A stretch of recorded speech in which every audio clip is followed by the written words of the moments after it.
Fallout from the biased CIA torture report has now gone to a group seeking fairness in the treatment of Muslims here in America.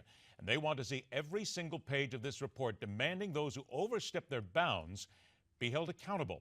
He is the government affairs manager for CAIR, the Council on American Islamic Relations. Let's welcome Robert McCaw into MidPoint today. Robert, thank you so much for being here. Ed, thank you for having me. Robert, what is it exactly that CAIR hopes to find in these 6,000 plus pages here? What specifically do you want? You know, we want to see where torture was authorized and who it was authorized by. When you look at the Senate Intelligence Committee's report on the CIA's use of torture, it should just prompt accountability and changes in our law and our government policies.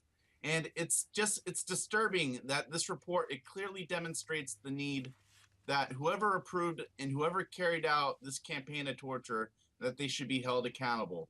Just because the Justice Department under the Bush administration said torture was legal, torture is not legal, torture is torture, period. It's not an American value. Well, now, CAIR is looking at the people here in America. What we're talking about here, and let's be fair and let's talk both sides of this, that what this is talking about is a situation at war. They're talking about terrorists. They're talking about people that they identify, and those are the people that the CIA say they're going against.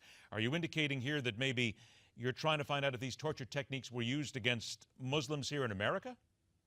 I want to know whether America engaged in torture, period. If it was used on Muslim Americans, if it was used on non-Muslims, foreign nationals, whoever. It's not an American value to engage in torture, and we shouldn't be doing it. What about the need then to protect yourself? And again, here's both sides of this, because there are some people who would say, wait a minute, when it comes down to protecting this country, sometimes you got to break the rules. I would guess that sort of bristles at you. We're not a nation that breaks the rules. The report clearly concludes that any information gathered in using torture, it did not produce a security benefit. The CIA has repeatedly lied to Congress, the White House, and the American public. When the CIA said that through torture, they were able to get Osama bin Laden, they lied. Well, wait a minute. Hang on a sec just there, Robert, one sec, because now let's also be fair. What we're talking about here is a report that the CIA officials, other government officials, people who are involved in the organization say that this report is completely biased. They never talked to anybody from the CIA. They're claiming that we lied. Well, people like Dick Cheney are saying, you lied. How are we supposed to tell who's telling the truth here?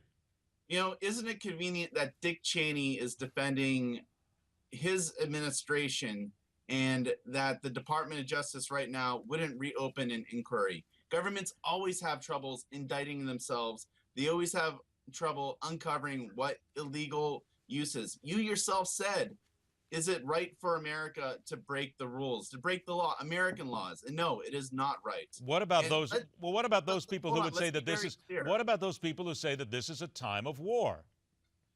You know what? Torture was not approved as a use, as something that we did during World War II. When the Nazis used torture, we held them accountable in the Nuremberg trials.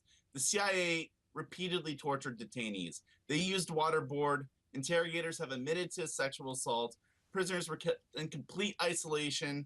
We placed prisoners in stress positions, sleep deprivation, stripped naked. We know all of this, Robert. Wouldn't you find it strange, though, that the House Intelligence Committee here, the Senate Intelligence Committee, rather, didn't bother to speak to anybody on the CIA side? Doesn't that strike you as odd? I strike it odd that the CIA has reportedly lied to us and said that torture did not exist. No, but let me get back to the question here. Don't you think that they should have at least talked to the people on the other side, interviewed them, and tried to get both sides of the story?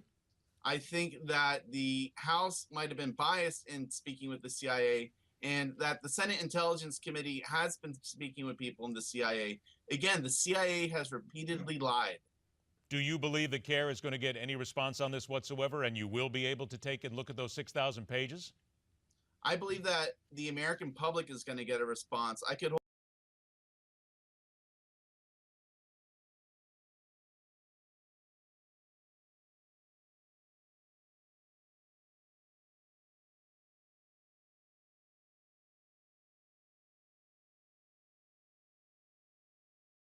system. Telling it like it is may surprise you this time around.